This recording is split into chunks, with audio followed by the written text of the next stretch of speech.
न्यायाधीश संजीव खन्ना 13 मे रोजी निवृत्त होणार आहेत। त्यांच्यानंतर भारताचे 52वे सरन्यायाधीश म्हणून सर्वोच्च न्यायालयातील ज्येष्ठ न्यायमूर्ती भूषण रामकृष्ण गवई यांची नियुक्ती होणार आहे।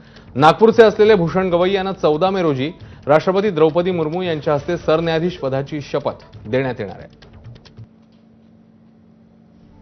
ज्येष्ठ न्यायमूर्ती भूषण गवई यांच्या आतापर्यंतच्या कारकिर्दीवर एक नजर टाकूया।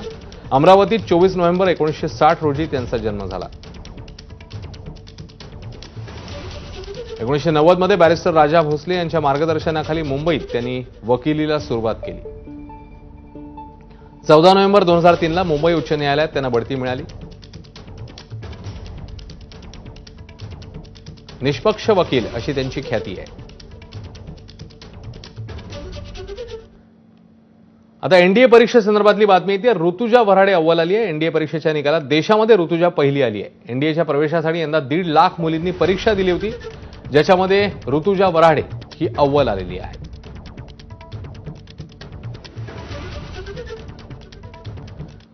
बातमीसोबत एक छोटासा ब्रेक।